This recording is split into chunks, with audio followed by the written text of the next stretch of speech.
कि ईरान जो छोटी छोटी कंट्री, ईरान तो पहले ही फिसा हुआ है, ठीक है, वो अपने। आपको लगता है इससे हम अगर कंपैरिजन किया जाए ईरान और पाकिस्तान की जो ईरान है आगे है पाकिस्तान से, तो फिर वो छोटी कंट्री तो ठीक है, लेकिन देखिए उनके ट्रेड किसी मुल्क के साथ नहीं है। बताया जा रहा है कि इस जहाज का चालक दल भारतीय है और 17 के आसपास लोग मौजूद हैं।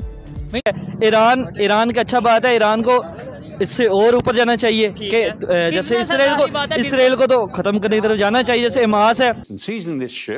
which was on its way from Abu Dhabi to India. TTP India की है, तहरीके तालिबान पाकिस्तान वो इंडिया की है, बेसिकली फंडिंग कर रहे हैं वो। ये थोड़ा एक्सप्लेन करें कैसे वो अपना नाम फिर TTI रख लेते, TTP रखने का क्या जरूरत थी, और दूसरे नंबर पे अब चीज सोचनी चाहिए थी ना हमास। दोनों ही देशों से भारत ने अपील की है कि कूटनीति के रास्ते हल निकालें, ये भारत की तरफ से कहा गया है। क्योंकि भाई जब हम अटैक करेंगे, हमारा ना कोई बैकअप है ना कुछ है, तो बाद में हम जो सा ये कह देंगे जुल्म। बड़ी जानकारी मिल रही है कि ईरान ने इजरायली जहाज को कब्जे में लिया है। जहाज में भारतीयों के भी होने की खबर मिल रही है। UAE से भारत आ रहा था जहाज। New video overnight showed a group raiding a container ship Gulf of Oman near the Strait of Hormuz. अभी आपको हम खबर दें, ईरान ने इसराइल पर ड्रोन हमला कर दिया है। इसकी वजह से पाकिस्तान को एक हैवी प्राइस अगले 5-10 साल में पे करनी पड़ सकती है। तो बस यही वजह को उन्हें सोचा नहीं और अटैक कर दिया है। अब उसकी जो गलती, मास वालों की गलती कौन, गजा पे सारी बमबारी हो रही है, ठीक है। मुस्लिम इस टाइम उनके पास उन्हें करना पड़ रहा है, उनके पास डिफेंड इतने है ही नहीं कि वो अपने को डिफेंड कर सकते हो। पाकिस्तान की सूरत हाल में और गाना और श्रीलंका की सूरत हाल में आप सिमिलैरिटीज क्या देखते हैं? क्या अभी भी वो सिमिलैरिटीज स्टैंड करती हैं? ईरान ने इजराइल के साथ चल रहे युद्ध जैसे हालात के बीच UAE से भारत आ रहे जहाज MSC एरिस पर कब्जा कर लिया है। लेकिन आज भी हम आटा, दाल, चीनी और इन चीजों में फंसे हुए हैं और आटे की कतारों में बटे हुए हैं। इसने हमें क्या दिया है स्वाय इसके कि आज फिर हम अनार्की उस खड़े दौर में खड़े हुए हैं and we don't have a way out के ना दुनिया में हमारी कोई मदद करना चाह रहा है और ना ही हम उनके साथ खुद बैठ के कोई मसला हल कर सकते हैं। सिर्फ ना। जय हिंद, नमस्कार दोस्तों।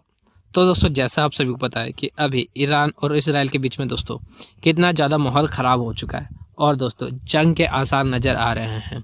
और दोस्तों इसी बीच UAE से चल के दोस्तों भारत मुंबई पे दोस्तों एक शिप आ रही थी जिसके अंदर दोस्तों 17 भारतीय मौजूद थे और दोस्तों उनका ड्राइवर भी भारतीय था, जिसको दोस्तों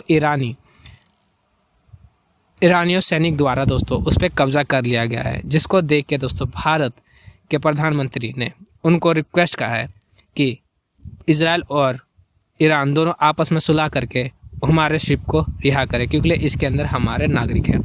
और दोस्तों इससे दोस्तों माहौल को ज़्यादा ख़राब हो चुका है, क्योंकि दोस्तों जैसा आप सभी को पता है कि ईरान और भारत के अंदर दोस्तों बिजनेस चलता रहता है। अगर ऐसा ना किया जाए तो दोस्तों भारत के साथ ईरान के रिश्ते ख़राब हो जाएंगे। और दोस्तों इजराइल के साथ भारत की कितनी अच्छी दोस्ती है यूँ तो आपको पता ही होगा। इससे दोस्तों माहौल और भी ज़्यादा ख़राब हो सकता है। तो दोस्तों आपको क्या लगता है कि ईरान ने ये करके सही किया कि नहीं किया, और उनको छोड़ना चाहिए कि नहीं छोड़ना चाहिए? अपनी राय कमेंट में ज़रूर दें।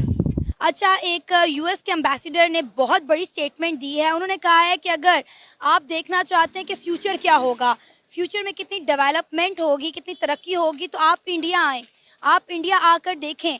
तो क्या कहना चाहेंगे? नो डाउट इंडिया में बहुत ज़्यादा डेवलपमेंट हो गई है, लेकिन क्या इतना डेवलप हो गया इंडिया कि वहाँ पे फ्यूचर देखा जा सकता है?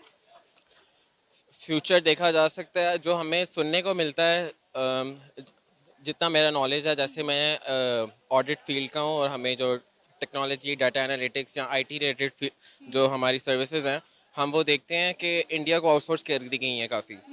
तो काम तो काफ़ी चल रहा है इंडिया में अच्छा। और जहाँ तक बात है कि डेवलपमेंट आपने देखनी है तो इंडिया में प्रोजेक्ट्स काफ़ी चल रहे हैं। तो इकोनॉमिकली उनके जो डिसीजन लिए गए हैं, फाइनेंस या उन्होंने डिसीजन अच्छे लिए हैं। तो और जेफ बेजोस की भी एक बड़ी अहम स्टेटमेंट है कि उसने कहा था कि 21st सेंचुरी इंडिया को बिलोंग करती है। तो उनके जो रिसोर्स है वो काम अच्छा कर रहा है, लेकिन फ्यूचर टोटली उन पे देखा जा रहा है। इस पे डायरेक्ट बात करना थोड़ा मुश्किल है, लेकिन हमें वो मिलती हैं जो इंसिडेंट्स या वो हमें जो सुनने को बातें मिलती हैं कि IT रिलेटेड सोर्स जो है, जो सर्विसेज सेक्टर है ख़ासतौर पे, वो उधर देखने को मिलता है।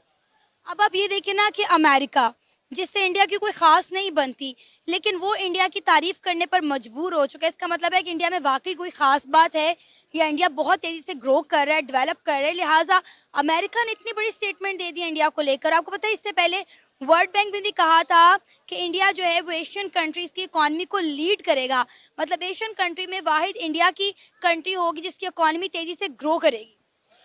अगर इकोनॉमिकली भी देखा जाए, इन्फ्लेशन रेट या करेंसी डिवैल्यूएशन की बात है तो इंडिया बेहतर चल रहा है और इंडिया को पूरी दुनिया में सोर्स एक्सपोर्ट करने, जो सर्विसेज एक्सपोर्ट करने का, चाहे वो किसी भी जॉब या सेक्टर में देखें, आईटी में देखें, आप ऑडिट में देखें, अकाउंटेंसी में देखें या इंजीनियरिंग में देखें, तो इंडिया सबको आउटसोर्स कर रहा है अपनी सर्विसेज और मैन पावर। तो ये चीज़ें देखने को मिलती हैं कि उनके जो फेडरल मिनिस्टर्स थे या जो उनकी पॉलिसी मेकर्स थे, उन्होंने एक सही डायरेक्शन में मुल्क को लेके गए हैं। तो ये हमें देखने को मिलता है कि फ्यूचर उनका ब्राइट हमें नज़र आता है। इंडिया का तो फ्यूचर हमें ब्राइट नजर आ रहा है, पाकिस्तान का मुस्तकबिल का ही नहीं पता, फ्यूचर की तो हम बात ही नहीं कर सकते। अब आप देखें कि हमने हमेशा अपना मुआवजा इंडिया के साथ रखा है, 77 साल हो गए हैं। वर्ल्ड बैंक कह रहा है कि इंडिया जो है वो एशियन कंट्री की इकॉनमी को लीड करेगा, लेकिन तो दूसरी तरफ वर्ल्ड बैंक पाकिस्तान के हवाले से ये कह रहा है कि पाकिस्तान का जो मिडिल क्लास बंदा है वो गुर्बत से नीचे की लकीर की जिंदगी गुजारेगा। तो अब देख लीजिए, दो वो मुल्क हैं जो एक साथ आज़ाद हुए 1947 में, और आज इंडिया कहां से कहां पहुंच गया कि अमेरिका कह रहा है कि इंडिया में फ्यूचर देखा जा सकता है, लेकिन वर्ल्ड बैंक कह रहा है कि पाकिस्तान जो है वो पॉवर्टी की तरफ बढ़ता हुआ दिखाई दे रहा है। इसकी जो मेन वजह है वो पॉलिटिकल इंस्टेबिलिटी है, अपनी क्या कहते हैं पॉलिसीज डेवलपमेंट की तरफ ना होना है और मुल्क में एक मुस्तकिल अनरेस्ट होना है। अगर हम भी पॉलिसी मेकिंग अच्छी कर लें तो बताएं। जय हिंद, जय भारत। क्या कहना चाहेंगे आप इसके ऊपर? ये जो जंग है दो साइड से होके आज पूरी दुनिया में फैल रही है, ये तो ईरान का बड़ा अच्छा एक फैसला है, इनको बहुत जल्द करना चाहिए था।